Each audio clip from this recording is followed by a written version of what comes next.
Este vídeo é um oferecimento da Amazon, onde você encontrará todos os livros ambientados no universo das crônicas, bem como os mais incríveis produtos relacionados às crônicas, a Game of Thrones e a House of the Dragon, sempre com os melhores preços. Para conferir, basta clicar nos primeiros links na descrição abaixo. Comprando através deles, você estará me ajudando a produzir diariamente e tornando o MGF cada vez mais forte.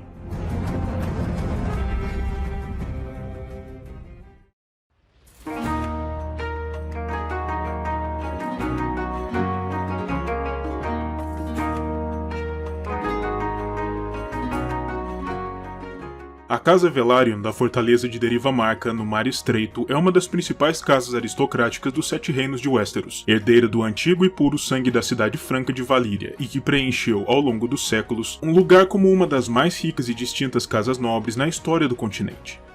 O escudo Velaryon remete à sua forte tradição naval, apresentando um cavalo marinho prateado, uma representação de suas proezas nas águas, sobre um fundo verde água, que representa, naturalmente, as próprias águas que os Velaryon singram com tanta propriedade desde os tempos antigos, e suas palavras são, os antigos, os verdadeiros, os bravos, mais uma representação da grande distinção que permeia sua trajetória histórica. A fortaleza da casa domina a ilha de mesmo nome, uma das maiores e mais estrategicamente posicionadas na Baía da Água Negra, e é tida também como uma das sedes mais luxuriantes e ricas de uma casa nobre em toda Westeros, o que está bem de acordo com a trajetória dos Velaryon através dos tempos. Antes de falarmos a respeito da história da casa em si, vale apontar que os Velaryon, tal como os Targaryen e os Celtigar, são uma casa nobre nascida no seio da Cidade Franca de Valíria, e portanto, tem correndo em suas veias o mais antigo e nobre sangue, apresentando frequentemente as características notórias do povo de Valíria, com destaque para os cabelos claros e platinados, a pele muito alva e os olhos de tons que vão desde o azul até um púrpura quase sobrenatural, as marcas que indicavam que os valirianos de outrora eram um tipo distinto de seres humanos, superiores aos demais, deuses entre os homens. Quanto às tradições internas da Casa Velaryon, que não necessariamente são oriundas da Cidade Franca, sabe-se que o nome Jaehaerys é particularmente comum entre seus membros através dos tempos, e que todos os Velaryon, especialmente os homens, são normalmente levados cedo ao mar, para se habituarem aos caminhos da navegação, já que é dos mares que os Velaryon retiram sua força. Os jovens da casa têm logo um gosto da vida de marinheiro, e espera-se que se tornem, a seu tempo, em grandes comandantes e capitães de embarcações. De fato, essa tendência natural às atividades navais fez com que, após o estabelecimento do Reinado dos Dragões, a posição de mestre dos navios e senhor almirante da frota real coubesse, quase sempre, a um Velaryon, que era normalmente o mais bem qualificado para a posição de todo modo, além de ser o provedor da maior parte dos navios da frota real em si, mas essa é uma história para mais adiante. Também vale apontar que todos os senhores de Velaryon contam Senhor das Marés entre seus títulos honoríficos, significando seu poder e hegemonia por sobre as ondas. Não se sabe exatamente de que maneira se deu a origem dos Velaryon, mas se suas histórias familiares são dignas de crédito, disse que eles eram uma casa nobre de puro sangue valeriano que partiu da Cidade Franca e se estabeleceu em Westeros antes mesmo da partida de Aenar Targaryen, o que os tornaria na primeira casa nobre valeriana de que se tem notícia se estabelecer em terras Westerosi. Eles se estabeleceram na fértil e grande ilha de Derivamarca, assim chamada por conta da quantidade substancial de troncos de madeira à deriva que dão em suas costas, usados para diversos fins, incluindo aí a ornamentação. Os Velaryon, como chegaram antes ao poente, poderiam até mesmo ter colonizado a ilha vizinha Derivamarca, a que viria a ser chamada mais tarde de Pedra do Dragão, mas decidiram deixá-la de lado, dado seu meio ambiente fumegante e pedregoso. Dentro de sua fortaleza de Derivamarca, encontra-se o imponente trono de madeira à deriva, o assento do Senhor das Marés, que teria sido, supostamente, esculpido e dado aos Velaryon como um presente de amizade e como selamento de um pacto por um rei tritão, em tempos há muito passados, mas dentro da cidadela, a crença mais comum é que tenham sido os próprios Velaryon a esculpirem seu trono, como um símbolo de poder. Depois que os Targaryen e os Celtigar chegaram às Ilhas do Mar Estreito, os Velaryon rapidamente se converteram em seus aliados naturais, devido ao seu sangue valeriano compartilhado, e embora os Velaryon jamais tenham sido senhores de dragões, como os Targaryen eram, eles ainda assim eram aliados de grande valor, pois seu elemento era o mar, onde os Targaryen, por sua vez, nunca haviam tido grande poder efetivo. Durante as guerras de conquista do continente, os Velaryon trabalharam de maneira próxima aos Targaryen, e seus navios serviram como os vetores das poucas tropas de Aegon e de suas irmãs até o continente, para iniciarem sua marcha para o sucesso e o poder. Nesse sentido, vale lembrar que até mesmo o Conquistador em si era fruto da grande proximidade entre os Velaryon e os Targaryen, sendo Aegon e suas irmãs os filhos de Aerion Targaryen com Lady Valyna Velaryon. Mas por seu próprio direito, os Velaryon já eram também uma casa tremendamente poderosa e rica, mesmo sem levar em consideração sua estreita colaboração com o Conquistador, mesmo após a fundação do Reino Unificado. A proximidade de Deriva Marca com a Goela sempre significou que os Velaryon podiam facilmente controlar e taxar o fluxo comercial que passava por suas águas, trazendo-os grandes riquezas. Após a consolidação da conquista, os Velaryon e os Celtigar se estabeleceram como os braços navais do poderio Targaryen, que por sua vez dominavam os céus com seus dragões, embora valha a pena apontar que os Velaryon eram de longe mais poderosos do que os Celtigar, sendo em essência os senhores dos mares. Lord Daemon Velaryon, que havia sido feito por Aegon seu primeiro mestre dos navios após assegurado o controle da Torrente da Água Negra, lutou ativamente em favor dos dragões e veio inclusive a falecer em combate, durante a batalha nas águas em torno de Vila Gaivota, combatendo a frota de guerra dos Reis do Falcão. Sua morte não foi em vão, no entanto, pois desde o início do reinado do primeiro rei de Westeros, os Velaryon mantiveram uma grande influência na nova corte, e tal influência perduraria por pelo menos 200 anos. No ano 10º, Sir Corlys Velaryon foi apontado como o primeiro comandante da recém-fundada Guarda Real, criada pela rainha Visenya para proteger a si mesmo e ao seu irmão, após a trágica morte de Rhaenys em Dorne e as sucessivas tentativas dornesas de assassinar os outros dois Targaryen. O irmão mais velho de Corlys, Lord Ethan, se tornou o novo mestre dos navios e senhor-almirante da Frota Real. Seu tempo de serviço foi bem sucedido, incluindo aí uma luta dura nos degraus contra a atuação criminosa de Sargosso San, um famoso senhor pirata liceno que se tornaria o ancestral de Salador San, e depois de abandonar tais postos, ele foi sucedido por seu filho, Daemon Velaryon.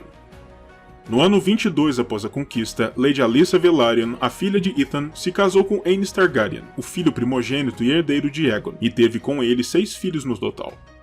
No ano 37, Aenys subiu ao poder após a morte do Conquistador, o que significou que Alyssa se tornou a primeira Velaryon na história a ser declarada uma rainha, aumentando ainda mais o poder de sua casa dentro do reino. Contudo, as coisas não seguiram bem durante muito tempo, e após a morte de seu marido, já em 42 após a conquista, Alyssa e seus filhos foram aprisionados por Maegor, o meio-irmão de Aenys, que usurpou o trono após retornar de seu exílio em Essos. O cativeiro deles durou cerca de 2 anos, após o que Alyssa e os filhos fugiram de Pedra do Dragão de volta para Deriva Marca. Não demorou até que o filho de Alyssa, Jaehaerys, apresentasse adiante sua pretensão ao trono concorrente à de Maegor, e os Velaryon, furiosos com o aprisionamento de Alyssa, naturalmente mudaram sua posição anterior de apoio ao Cruel e o abandonaram desde o início, de acordo com a vontade de Lord Daemon. No ano 48 após a conquista, Jaehaerys se tornou o primeiro de seu nome, e a posição privilegiada dos Velaryon na corte foi restaurada, com Alyssa servindo como rainha regente dos reinos até a maioridade do filho. Durante o longo reinado de Jaehaerys, os Velaryon se tornaram possivelmente a casa vassala mais influente em toda Westeros, superando até mesmo a opulência do ouro Lannister, e sua colaboração com os Targaryen seguiu firme. Com a morte de Lord Daemon, seu neto Corlys subiu ao poder dentro de sua casa, e seu período de governo se tornaria o mais prolífico, rico e glorioso em toda a história de sua casa. Conhecido como Serpente Marinha, apelido vindo do nome de uma de suas embarcações, ele empreendeu 9 longas e ousadas viagens ao Oriente e ao Norte, para desbravar cantos obscuros do mundo e, naturalmente, para lucrar bastante com o comércio enquanto isso. Essas viagens lhe trouxeram grande glória e fama, e a riqueza que ele foi capaz de angariar tornou os Velaryon, durante um curto período, não apenas a casa mais influente, mas também a mais rica de Westeros, ainda mais do que os senhores do Ocidente Lannister ou os senhores da Torralta Hightower, em Vila Velha. Isso levou Lord Corlys, inclusive, a construir para sua casa uma segunda sede, quando Deriva Marca estava se tornando muito apinhada. O Palácio Costeiro de Maré Alta, também na ilha de Deriva Marca, um dos mais belos no continente. Os Velaryon encontravam-se, portanto, no auge do poder quando Viserys I subiu ao trono, em 103 após a conquista, mas é importante apontar que os Velaryon poderiam eles mesmos ter angariado o trono para sua casa 2 anos antes, durante o Grande Concílio de 101, quando os Lordes do Reino decidiram seu futuro em votação, e Lyonor Velaryon, o filho de Lord Corlys, foi um dos últimos candidatos considerados, sendo eventualmente preterido em favor de Viserys. A fama, o poder e a riqueza de seu pai angariaram muito apoio a Lyonor, mas no final isso não foi o suficiente. Essa derrota causou uma rusga entre o Trono de Ferro e os Velaryon pela primeira vez na história, e a situação apenas piorou quando Viserys perdeu sua rainha Arryn e precisou escolher uma nova. Lena Velaryon, a filha de Lord Corlys, foi oferecida como uma possível esposa para o rei, mas ele a rejeitou em favor de Alicent Hightower, e em resposta a mais essa rejeição, os Velaryon não compareceram ao casamento real. Com o tempo, as relações entre os Velaryon e a corte se normalizaram, e Lord Corlys até mesmo se tornou amigo pessoal do príncipe Daemon Targaryen, irmão mais jovem de Viserys, e juntos eles planejaram uma invasão dos Degraus, no ano 106, para tirar a região da esfera de influência das cidades livres e, ao mesmo tempo, para livrá-los dos antros de pirataria que se espalhavam como ervas daninhas, angariando mais poder ao reino e protegendo os navios de comércio que navegavam pelo Mar Estreito. A invasão se arrastou por anos, e embora Daemon tenha se autocoroado eventualmente como Rei do Mar Estreito, não demorou muito até que eles abandonassem a região e retornassem aos Sete Reinos. No ano 115 após a conquista, a odiada esposa do príncipe, Rhea Royce, faleceu, e Corlys ofereceu alegremente a mão de Lena em casamento a ele, uma vez que o prometido de Lena também havia falecido. Enquanto isso, Lenor foi casado à princesa real Rhaenyra Targaryen, a herdeira do trono, já no ano seguinte, fazendo com que os Velaryon reatassem fortemente suas relações com os Targaryen. O casamento de Lenor e Rhaenyra rendeu 3 filhos, mas muitos no reino acreditavam que os príncipes não fossem filhos de Lenor, mas sim bastardos nascidos da união clandestina de Rhaenyra com Sir Harwin Strong, e essa suspeita nunca deixou de rondar os Velaryon de maneira geral, embora Lord Corlys se recusasse a acreditar nisso. Lena deu a Daemon 2 filhas gêmeas, antes de falecer em trabalho de parto no ano 120. Nesse mesmo ano, Lenor também faleceu durante uma querela com um velho amigo, Sir Carl Corey, que muitos em Derivamark acreditavam ser na realidade seu amante secreto. Quando Viserys faleceu e a Guerra Civil da Dança dos Dragões explodiu no continente, Lord Corlys e sua esposa, a princesa Rhaenys Targaryen, se colocaram firmemente ao lado da pretensão de Rhaenyra e da facção negra, contra Aegon II e seus verdes, oficialmente por ser Rhaenyra a herdeira apontada pelo velho rei, mas na realidade devido às suas muitas ligações com Rhaenyra, Daemon e seus aliados.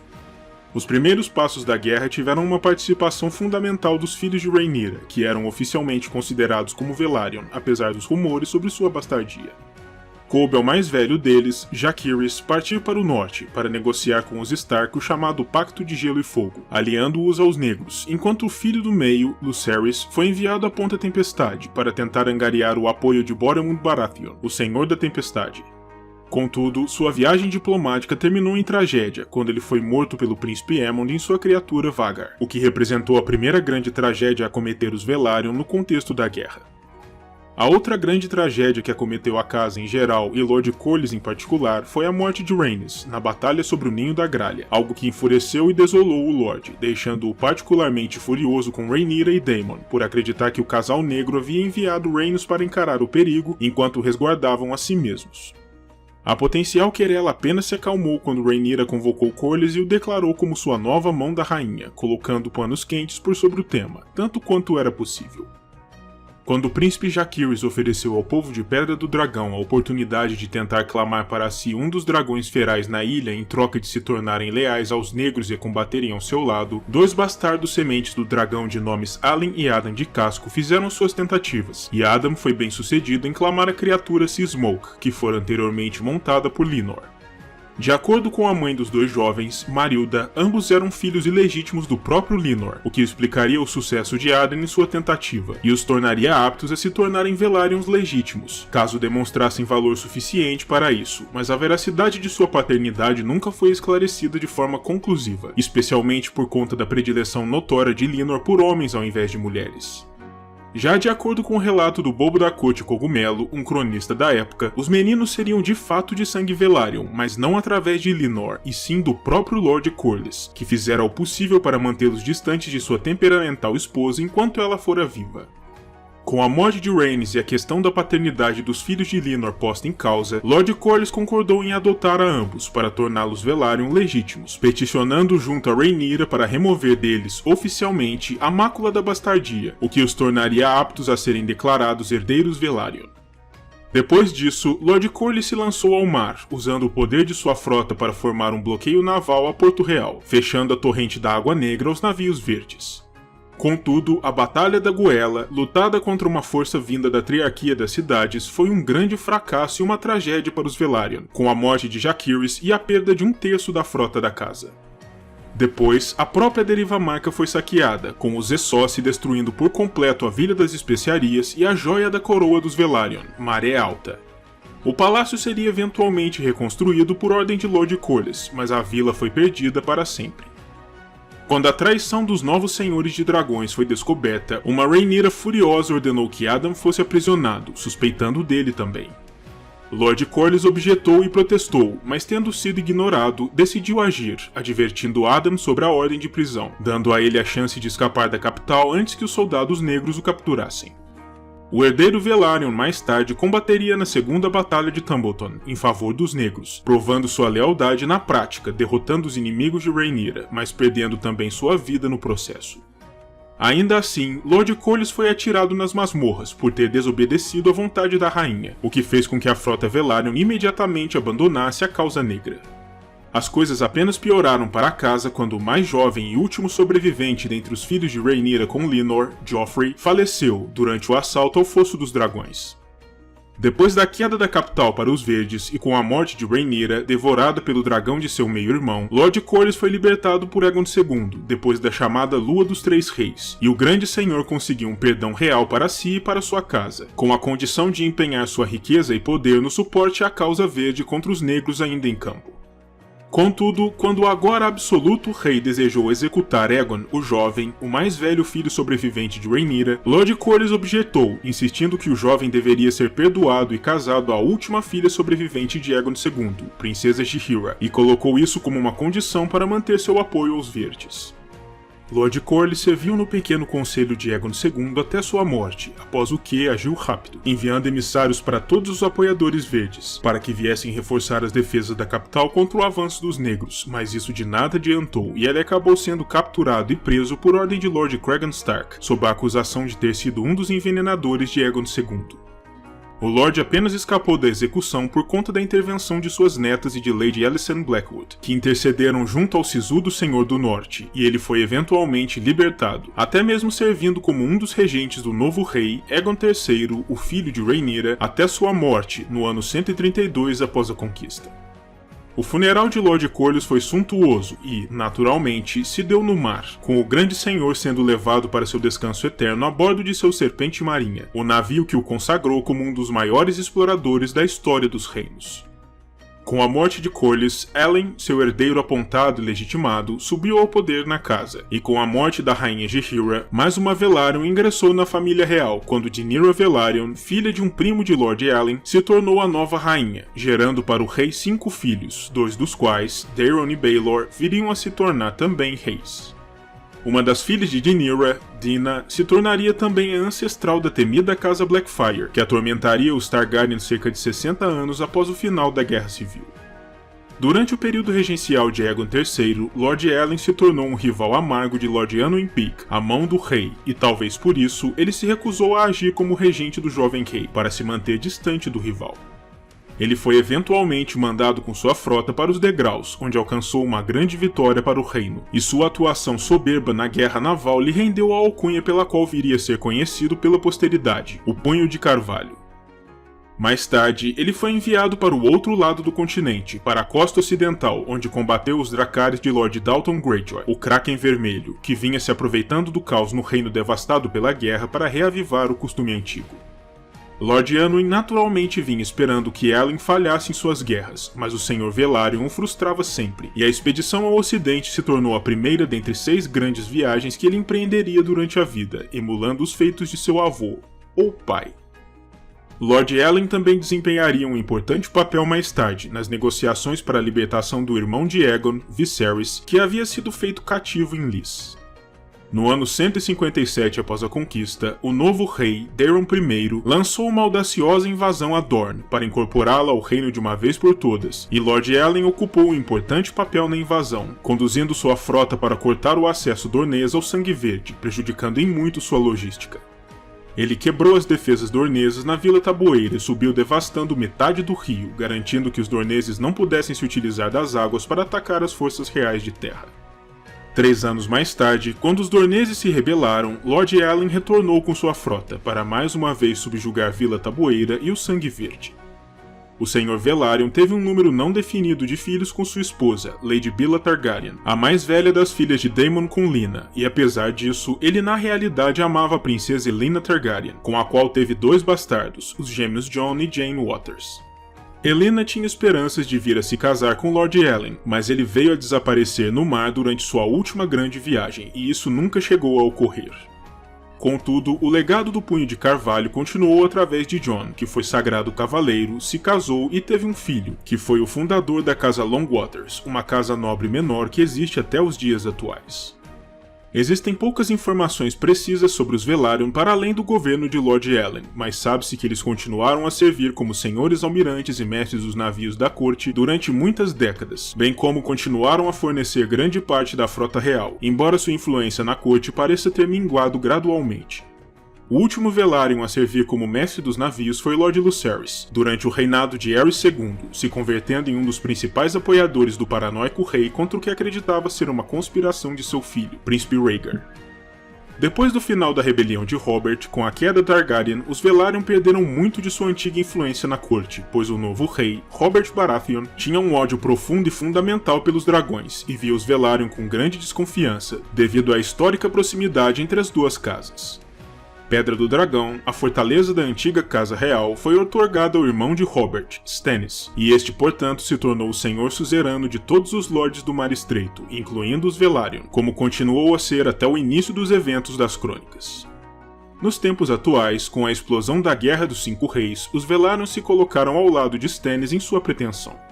Lord Montfort Velaryon é um dos principais apoiadores de Stannis na guerra, e sua nau almirante, Orgulho de Deriva Marca, com seu lendário casco prateado, é um dos maiores e mais pesados navios de combate da frota. Os únicos outros membros conhecidos da Casa Velaryon durante os eventos das crônicas são Monterys, o filho e herdeiro de Lord Montfort, e Aurain Waters, o irmão bastardo do senhor, uma figura esguia, elegante e esperta, que carrega uma certa semelhança física com Rhaegar Targaryen. A Casa Velaryon não possui casas menores a ela juramentadas.